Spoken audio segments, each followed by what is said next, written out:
नमस्ते रामलाल जी, कैसे हैं आप? बस ठीक हूं शर्मा जी, आप कैसे हैं? बस ऊपर वाले की कृपा से सब कुशल मंगल है। आपकी दोनों लड़कियां कैसी हैं? अब तो शादी की उम्र की हो गई होंगी। हाँ शर्मा जी, दोनों शादी के लायक हो गई हैं। रामलाल जी, 2 रिश्ते हैं मेरी नजर में। अगर आपको कोई आपत्ति ना हो तो बात चलाऊं। बस एक छोटी सी दिक्कत है। बोलिए शर्मा जी, क्या दिक्कत है? लड़के दोनों स्वभाव में अच्छे हैं, पर दोनों की संपत्ति में फर्क है। एक थोड़ा ज्यादा अमीर है और एक ठीक ठाक है, लेकिन स्वभाव में दोनों बहुत अच्छे लड़के हैं। शर्मा जी, हमें अच्छे स्वभाव के लोग ही चाहिए। पैसे का क्या है, आज है कल नहीं। आजकल के लड़कों को देख लीजिए, जुआ, शराब और कई प्रकार के व्यसन होते हैं। आजकल अच्छे लड़के मिलते कहाँ हैं? नहीं रामलाल जी, आप निश्चिंत रहिए। उनके स्वभाव की तो मैं गारंटी लेता हूं। मैं उन दोनों लड़कों को बचपन से जानता हूं। दोनों को किसी बात का कोई व्यसन नहीं है। ठीक है शर्मा जी, मैं छाया की माँ से बात करके आपको बताता हूँ। चलिए, मैं अब चलता हूँ, घर जाने में देर हो रही है। छाया की माँ इंतजार कर रही होगी। ठीक है रामलाल जी, मुझे आपके जवाब का इंतजार रहेगा।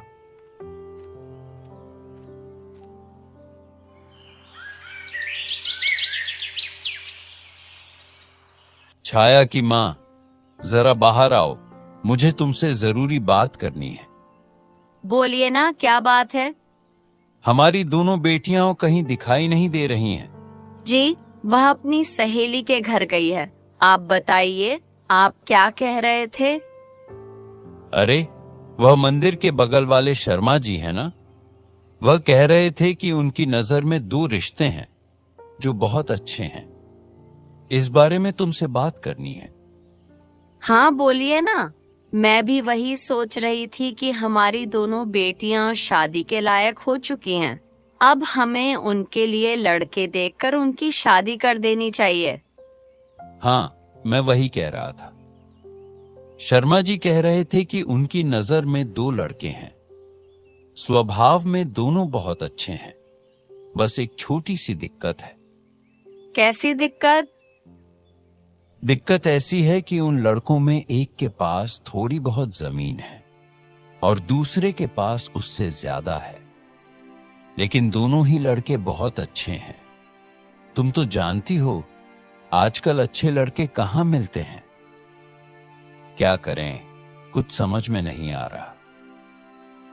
मुझे लगता है हमारी छोटी बेटी तो कुछ काम करने से रही, और वैसे भी वह बहुत आलसी है। उसे तो कोई काम नहीं आता। आप उसे बचपन से जानते हैं। मुझे लगता है छोटी बेटी के लिए वह अमीर लड़का ठीक रहेगा, और हमारी छाया तो कहीं पर भी रह लेगी। वह बहुत समझदार है और घर के सारे काम कर लेती है। उसके लिए वह पहला लड़का ठीक रहेगा। और इसी तरह उन दोनों बहनों की शादी एक ही गांव में हो जाती है। माया का घर थोड़ा बड़ा होता है, जबकि छाया का घर छोटा। माया के पति के पास छाया के पति से थोड़ी जमीन ज्यादा होती है। दोनों के पति खेत में काम करने जाते हैं और माया और छाया घर का काम संभालती हैं। माया स्वभाव से बहुत झगड़ालू होती है। वह हर एक बात पर किसी से भी झगड़ा कर लेती है। क्यों री, तू अपनी साफ सफाई कर रही है या फिर सारा कचरा मेरे आंगन में फेंक रही है? अरे माया, थोड़ी सी धूल ही तो गिरी है। तुम इतनी सी बात को इतना बड़ा क्यों बना रही हो? इतनी सी बात? तुम्हें ये इतनी सी बात लग रही है? मेरे आंगन में कचरा करती हो और ऊपर से मुझे मुजोरी दिखाती हो। मैं तुम्हें रोज देखती हूँ, तुम रोज इसी तरह मेरे आंगन में धूल मिट्टी डालती हो। मैं कुछ नहीं बोलती, इस बात का फायदा उठा रही हो। अरे, मैंने कब तुम्हारे आंगन में धूल मिट्टी डाली? मैंने ऐसा जानबूझकर थोड़ी किया। तुम देख नहीं रही कितनी हवा चल रही है? उसकी वजह से तुम्हारे आंगन में थोड़ी सी मिट्टी उड़ गई होगी। तुम्हारी हिम्मत कैसे हुई मुझसे जबान लड़ाने की? तुम जानती नहीं हो मैं कौन हूँ। इस बार तो तुम्हें छोड़ रही हूँ। अगली बार मेरे आंगन में मिट्टी दिखाई दी तो तुम्हारे हाथ तोड़कर रख दूंगी। माया की पड़ोसन चुपचाप अपने घर में चली जाती है। माया के इस स्वभाव से पूरा गांव वाकिफ होता है। एक दिन माया के घर उसकी बहन छाया आती है। अरे आओ आओ बहन, कैसी हो? सब कैसा चल रहा है? सब ठीक ही चल रहा है। इस बार इन्होंने खेत में बहुत मेहनत की है। मुझे लगता है इस बार की फसल बहुत अच्छी आएगी। एक बात कहूँ बहन, बुरा मत मानना। तुम और जीजाजी मिलकर चाहे कितनी भी मेहनत कर लो, तुम्हें तो मुझसे कम ही फसल होगी, क्योंकि तुम्हारा खेत बहुत छोटा है ना। और मेरे खेत को देख लो कितना बड़ा है। सबसे ज्यादा फसल तो मुझे ही होने वाली है। हाँ माया, मैंने कब कहा कि मुझे तुमसे ज्यादा फसल होने वाली है? मैं तो बस इतना कह रही हूँ कि और हमेशा से अच्छी फसल होगी। वह तो मैं भी जानती हूँ कि तुम्हारा खेत हमसे कहीं गुना बड़ा है, तो जाहिर सी बात है तुम्हें ही सबसे ज्यादा फसल होगी। अरे तुम्हें एक चीज दिखानी थी। तुम बैठो, मैं अभी लेकर आती हूँ। यह देखो, मेरे पति मेरे लिए यह लेकर आए हैं। कितना सुंदर और अच्छा है ना? तुमने तो कभी देखा भी नहीं होगा और शायद कभी देख भी ना पाओ। हाँ माया, ये तो बहुत अच्छा है और सुंदर भी है। यह तो नसीब की बात है बहन। शायद मैंने पिछले जन्म में बहुत अच्छे कर्म किए होंगे, इसलिए मुझे इतना अच्छा घर मिला। मेरे पति तो मेरे लिए रोज अच्छी अच्छी नई नई चीजें लाते हैं। जीजाजी ने आज तक तुम्हें कोई चीज दिलाई है क्या? नहीं माया, उनके पास इन सब चीजों के लिए व्यक्ति कहाँ मिल पाता है। वह तो दिन रात खेत में काम करते हैं। अरे ये तो सिर्फ बहाना है। जीजाजी के पास पैसे ही नहीं होंगे तो तुम्हें कहाँ से दिलाएंगे? माया बात बात पर छाया का अपमान करती है, अपने आप को बड़ा दिखाती है और छाया को यह सारी बातें सुनकर बहुत बुरा लगता है। लेकिन वह अब बहन से कुछ नहीं कहती और किसी काम का बहाना बनाकर वहां से चली जाती है। कुछ दिन ऐसे ही बीत जाते हैं। बिन मौसम बरसात के कारण गांव में सभी लोगों की फसल खराब हो जाती है, जिसमें माया का सबसे ज्यादा नुकसान होता है। लेकिन छाया की फसल बच जाती है, क्योंकि छाया और उसके पति ने पहले से ही फसल निकालकर घर पर रख ली थी। माया की काफी ज्यादा फसल खेत में ही रह जाती है, जो बारिश की चपेट में आकर बर्बाद हो जाती है। एक दिन माया छाया के घर जाती है। क्या हुआ माया? बहुत परेशान लग रही हो। बारिश की वजह से ज्यादा नुकसान हो गया क्या? हाँ, तुम भी जले पर नमक छिड़क लो। तुम्हें तो अच्छी तरह से पता है कि हमारी फसल कितनी ज्यादा थी। तुम्हारी फसल तो बच गई ना, इसलिए तुम इतनी खुश लग रही हो।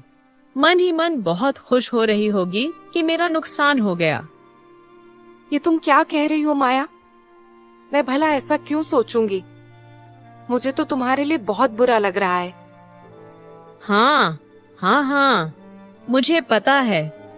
चल, मैं चलती हूँ, मुझे और भी काम है। उस दिन से माया छाया से जलने लगती है और अपनी बहन से बात करना कम कर देती है। छाया शिव की बहुत बड़ी भक्त होती है। वह हर दिन मंदिर जाती है और शिव जी की पूजा करती है। माया इस बात से भी जलती है।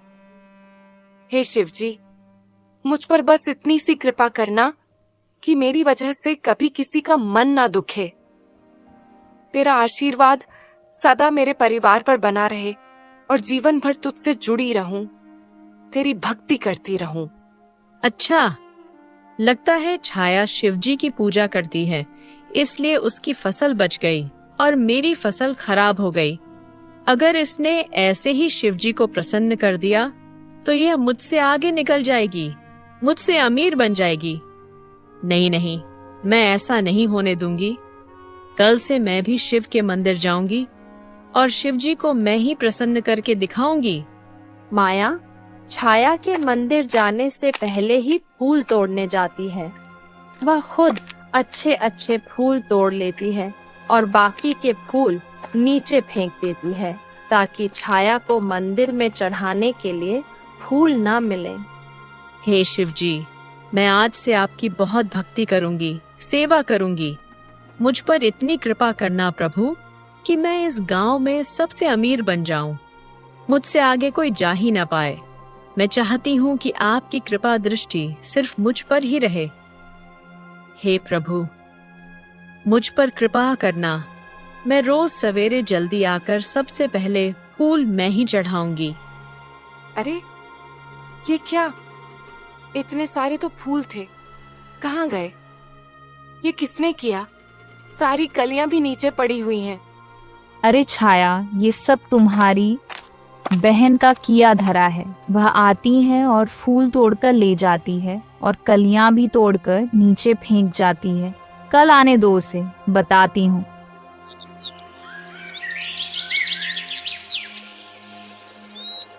फिर दूसरे दिन जब माया फूल तोड़ने जाती है, तभी एक औरत उससे कहती है, क्यों री माया, तुझे शर्म नहीं आती?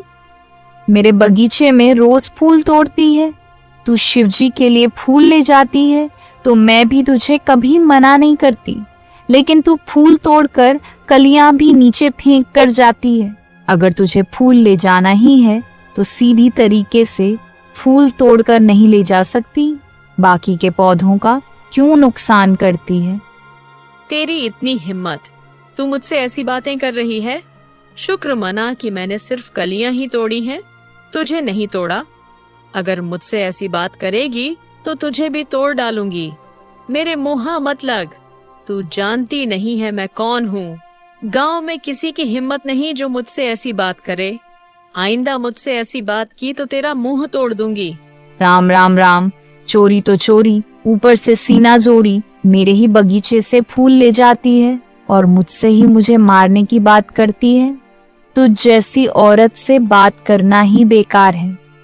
वही तो मैं तुझे कह रही हूँ, मुझसे पंगा मत लिया कर। तू जानती नहीं, मैं शिव जी की बहुत बड़ी भक्त हूँ। अगर शिव जी को गुस्सा आ गया तो तेरा सर्वनाश कर देंगे।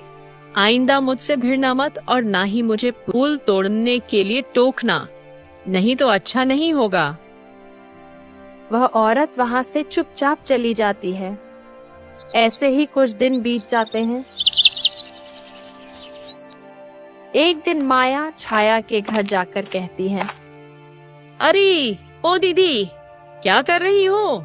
चलो जल्दी से पानी भरने के लिए जाना है, देरी हो रही है। तुम आती हो या मैं ही चली जाऊं? हाँ माया, रुक, आ रही हूँ। दोनों बहनें तालाब पर पानी भरने के लिए जाती हैं। तभी रास्ते में उन्हें एक बूढ़ा आदमी मिल जाता है। बेटी, मुझे बहुत प्यास लगी है, क्या तुम मुझे पानी पिला दोगी? तालाब बहुत दूर है, मैं वहां तक नहीं जा सकता। क्यों रे बुढ़े, तुझे क्या मैं तेरी नौकरानी दिखाई दे रही हूँ जो मांग रहा है? खुद जाकर पी ले। यह पानी मेरा है और मैं इसे बड़ी दूर तालाब से लेकर आई हूँ। मैं तुझे क्यों दूं? बेटी, मेरी उम्र तो देखो, मैं इतनी दूर जाकर कैसे पानी ला पाऊंगा? बड़ी प्यास लगी है, अभी के लिए तो पानी पिला दो। बूढ़ा हो गया तो क्या हुआ? तो क्या मुझसे पूछकर बूढ़ा हुआ था? इसमें मैं क्या कर सकती हूँ? हाथ पैर तो अभी सलामत ही है ना, टूटे तो नहीं ना? अपने आप जाकर पानी पी ले, मैं तुझे पानी नहीं दूंगी। ये तुम क्या कह रही हो माया? उनकी उम्र का तो लिहाज करो, वह कहाँ इतनी दूर तालाब पर जाकर पानी लाएंगे। तुम्हें पानी नहीं देना तो मत दो, लेकिन उनसे ठीक तरह से तो बात कर लो। बाबा जी, मैं आपको पानी दे देती हूँ, आप मेरे घड़े में से पानी पी सकते हैं। शुक्रिया बेटी। बेटी, मेरा एक छोटा सा काम करोगी? पास ही में मेरी एक छोटी सी झोपड़ी है, वहां मुझे एक मटका पानी भरकर रख दोगी? क्योंकि मैं बूढ़ा आदमी हूँ, बार बार किसी से पानी मांगता फिरूंगा। अगर मेरे घड़े में पानी भर दोगी तो मुझे किसी से पानी मांगने की आवश्यकता नहीं पड़ेगी। देखा तुमने? और पिला दो पानी। ये लोग ऐसे ही होते हैं। किसी को उंगली क्या दी, ये तो हाथ ही पकड़ लेते हैं। हम क्या तुझे तेरी नौकर दिखाई देते हैं जो तुझे पानी भर कर दें? दीदी, इसकी बात सुनने की कोई जरूरत नहीं है। ये बुढ़े लोग ऐसे ही होते हैं। एक काम कर दो तो दूसरा काम सामने रख देते हैं। अपनी उम्र हो जाने का फायदा उठाते हैं। मैं इन लोगों को अच्छी तरह से जानती हूँ। तो चल यहाँ से। कोई जरूरत नहीं इसके मटके में पानी भरने की। नहीं माया, कैसी बात कर रही हो? उन्होंने सिर्फ अपने मटके में पानी भरकर तो मांगा है, और उनकी उम्र तो देखो। सच में वह कहाँ तालाब तक जाकर पानी लेकर आएंगे? मैं एक काम करती हूँ, इनके मटके में अपना पानी डाल देती हूँ। मैं फिर से पानी लेकर आ जाऊंगी। तुझे अपने मटके का पानी नहीं देना है तो मत दे, लेकिन मुझे मत रोक। मुझे उनकी मदद करने दे। ठीक है, तुझे जो सही लगे वही कर। अब मैं तुझे कुछ नहीं बोलूंगी, क्योंकि तू वैसे भी मेरी बात नहीं सुनने वाली। अच्छा ठीक है, चल। गुस्सा छोड़, मेरे साथ तो चल। उन बूढ़े बाबा के घर जाकर उनका मटका भर देते हैं। फिर दोनों बहनें उसके साथ बूढ़े बाबा के घर जाती हैं तो देखती हैं कि उसके घर में काफी सारे मटके रखे हुए हैं। मटकों में सोने, चांदी, पीतल, मिट्टी, कई प्रकार के मटके होते हैं। इतने सारे मटके देखकर माया और छाया दंग रह जाती हैं। माया की नजर सोने के मटके पर ही होती है। छाया बूढ़े बाबा से कहती है, बाबा, ये पानी किस घड़े में डालना है? यहाँ तो बहुत सारे घड़े हैं। बेटी, किसी भी घड़े में डाल दो। फिर छाया सोचती है, एक काम करती हूँ, मिट्टी के घड़े में ही पानी डाल देती हूँ। मिट्टी का घड़ा है तो पानी भी ठंडा रहेगा। तुम्हारा बहुत बहुत शुक्रिया बेटी। बाबा, एक बात बताओ, तुम्हारे पास इतने सारे घड़े क्यों हैं? तुम इतने सारे घड़ों का क्या करते हो? और ये सोने चांदी के घड़े कहाँ से आए?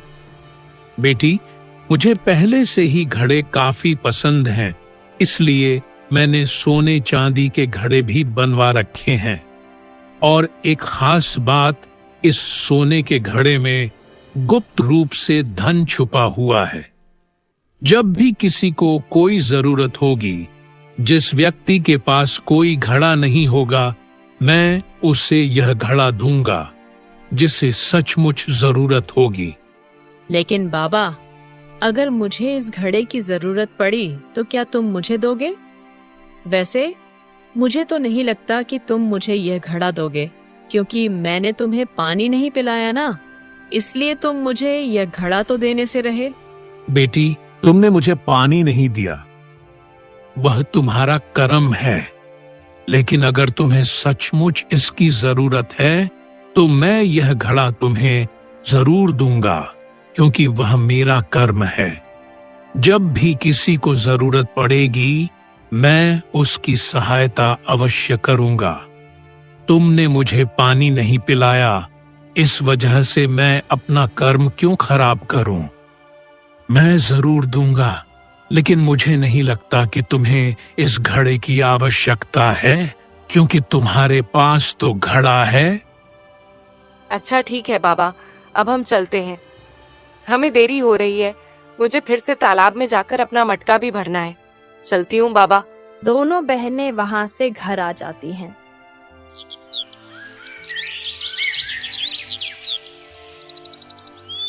माया घर जाते ही सोच में पड़ जाती है।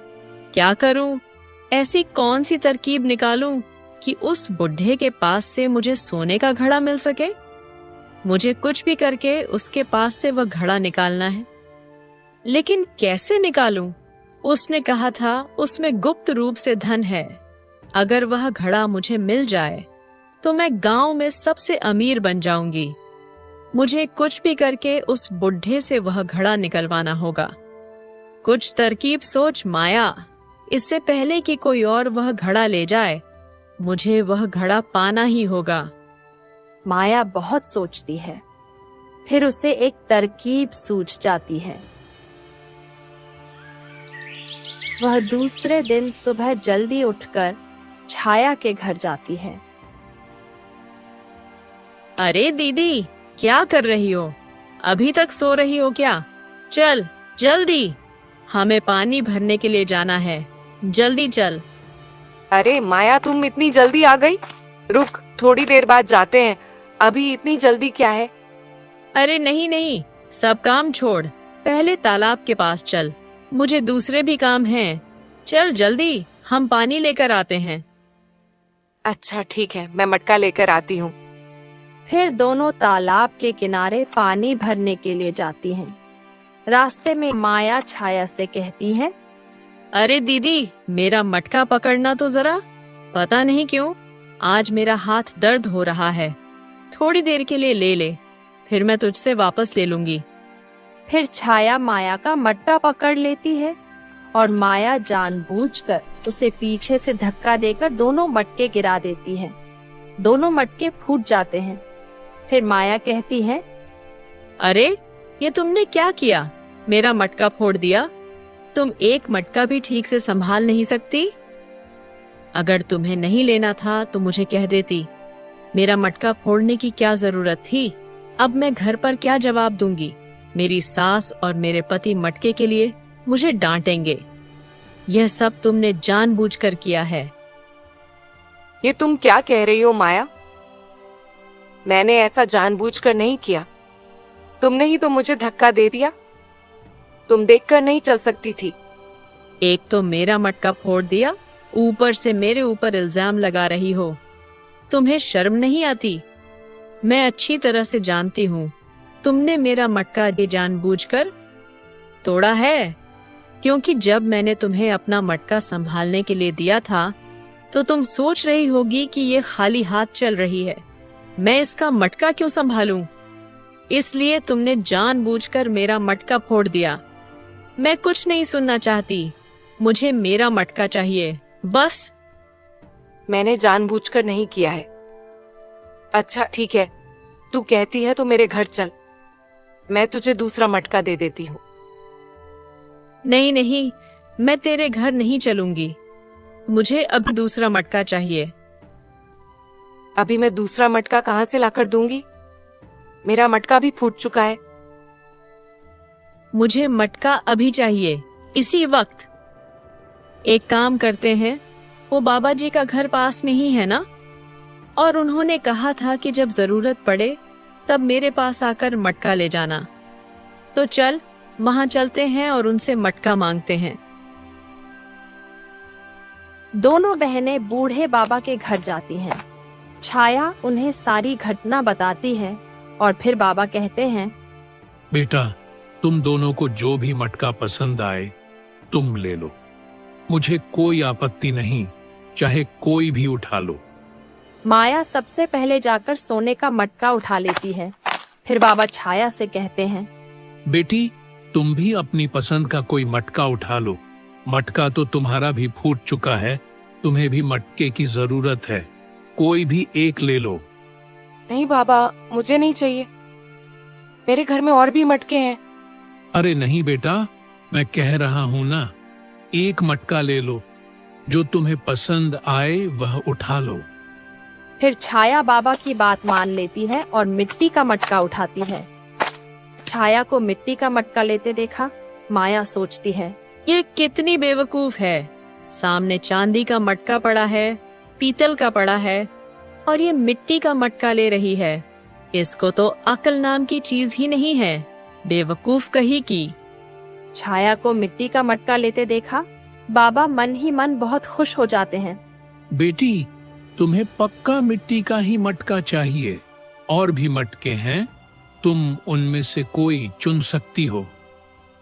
नहीं बाबा, मुझे मटका पानी भरने के लिए चाहिए, और उसके लिए मुझे मिट्टी का मटका ही चाहिए। मुझे अन्य किसी मटके की कोई जरूरत नहीं है, मैं यही ले जाना चाहूंगी। अच्छा ठीक है बेटा, जैसी तुम्हारी मर्जी। फिर दोनों बहनें वहां से घर लौट जाती हैं। माया घर जाकर सोचती है, अरे वाह, आज तो सोने का मटका हाथ लग गया है और उसे बाबा ने कहा था कि इसमें गुप्त रूप से धन है। अब तो मैं माला माल हो जाऊंगी, पूरे गांव में सबसे अमीर हो जाऊंगी। अब मेरे पास इतना धन होगा जितना पूरे गांव में किसी के पास नहीं होगा। अभी इसमें से सोना निकाल कर देखती हूँ। माया जैसे ही घड़े को उल्टा करती है, उसमें से सोने की जगह पत्थर निकलने लगते हैं। माया को यह देखकर बहुत गुस्सा आता है। यह क्या? इसका मतलब उस बाबा ने झूठ बोला था कि इसमें गुप्त धन है। इसमें तो सारे पत्थर भरे रखे हैं। मैं अच्छी तरह से जानती हूँ, उस बुद्ध ने जरूर जानबूझकर ऐसा किया है। अभी उसके पास जाती हूँ। और जब छाया घड़े को उल्टा करती है तो उसमें से बहुत सारा सोना निकलता है। छाया यह देखकर बहुत खुश हो जाती है। यह सब माया देख लेती है और माया छाया से कहती है, अरे, तेरी मिट्टी के घड़े में से सोना निकल रहा है। तुझे पता है, मैं जो सोने का घड़ा लेकर गई थी उसमें तो बड़े बड़े पत्थर भरे हुए थे। लगता है तूने चालाकी से मिट्टी का घड़ा ले लिया है।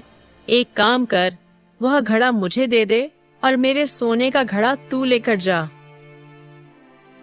माया, तूने तो अपनी मर्जी से सोने का घड़ा चुना था। अब इसमें मेरी क्या गलती है जो तू मुझसे मेरा मिट्टी का घड़ा मांग रही है? ये घड़ा मेरा है। तूने जो चुना था तुझे वही मिला है। देख दीदी, मुझसे जबान मत लड़ा। तू मुझे अच्छी तरह से जानती है। अगर तूने मुझे यह घड़ा नहीं दिया तो मैं जिंदगी भर तुझसे कभी बात नहीं करूंगी। फिर तू समझ लेना कि तेरी कोई छोटी बहन नहीं है। तेरा और मेरा रिश्ता खत्म। अब सोच ले, तुझे यह घड़ा चाहिए या बहन? माया, तू अच्छी तरह से जानती है कि बचपन से ही मुझे धन की कोई लालसा नहीं है। मैंने धन का कभी कोई लालच नहीं किया। मुझे कम में भी सुखी रहना आता है। ठीक है, तू मेरा घड़ा ले ले। यह हुई ना बात, बहन हो तो तेरे जैसी। माया खुश होकर घड़े को अपने घर लेकर जाती है और जब वह घड़े को उल्टा करती है तो उसमें से भी पत्थर ही निकलते हैं। अरे, यह क्या? इस घड़े में से भी पत्थर निकल रहे हैं? यह कैसे हो सकता है? जब दीदी ने इसे उल्टा किया था उसमें से सोना निकल रहा था और जैसे ही मैं इसे अपने घर पर लेकर आई, इसमें से भी पत्थर निकलने लगे। माया फिर से छाया के घर जाती है। अरे दीदी, इसमें से भी पत्थर ही निकल रहे हैं। ये ले, अपना मिट्टी का घड़ा तेरे पास ही रख और एक काम कर, मेरे साथ चल। जरूर वह बाबा कोई मायावी है। वह जरूर मुझसे बदला ले रहा है। तू चल मेरे साथ। माया गुस्से में बाबा के पास जाती है और बोलती है, यह क्या है? यह क्या है बुढ़े? तू मुझसे बदला ले रहा है। मैं अच्छी तरह से जानती हूँ तूने यह सब जानबूझकर किया। तूने मुझसे कहा था कि घड़े में गुप्त धन छुपा कर रखा है। मैं घर ले जाकर देखी तो उसमें से पत्थर निकले और मेरी बहन के मिट्टी के घड़े में से सोना निकल रहा था। लेकिन जैसे ही मैं वह घड़ा अपने घर लेकर गई, उसमें से भी पत्थर निकलने लगे। तूने यह जानबूझकर किया है क्योंकि मैंने तुझे पानी नहीं पिलाया था, इसलिए तू मुझसे बदला लेना चाहता है। अगर तुझे गुप्त धन मुझे देना ही नहीं था तो झूठ क्यों बोला? बेटी, मैंने कोई झूठ नहीं बोला। दरअसल तुम दोनों बहनें जो घड़ा लेकर गई थीं, उसमें तुम्हारे ही कर्मों का फल था। मैंने उसमें न तो सोना डाला है और न ही पत्थर। वह सब तुम्हारे ही कर्मों का फल है। तुम्हारी बहन के कर्म अच्छे हैं, इसलिए उसे घड़े में सोने के रूप में उसका फल मिला और तुम्हारे कर्मों की वजह से तुम्हें घड़े में पत्थर मिले। अच्छा, मुझे एक बात बताओ, जब तुम अपनी बहन से घड़ा लेकर अपने घर गई थीं, तब उसमें से सोना क्यों नहीं निकला, पत्थर क्यों निकले? क्योंकि उस घड़े में से वही निकलेगा जो तुम्हारे कर्मों का फल है। माया बहुत निराश हो जाती है। हे भगवान, हे शिव शंकर, मैंने तेरी इतनी पूजा की, फिर भी तूने मुझे फलस्वरूप यह दिया। यह तो गलत बात है। बेटी, पूजा तो तुम दोनों ने ही की है, लेकिन सिर्फ भगवान की पूजा से ही फल नहीं मिलते, हमें वैसे कर्म भी करने पड़ते हैं। इस बात से कोई फर्क नहीं पड़ता कि तुम भगवान की कितनी पूजा करती हो। फर्क तो तुम्हारे कर्मों से पड़ता है कि वे कैसे हैं। जैसा हमारा कर्म होता है, हमें वैसा ही फल भोगना पड़ता है, चाहे वह कर्म अच्छे हों या बुरे। हमें उनका परिणाम किसी न किसी रूप में मिल ही जाता है।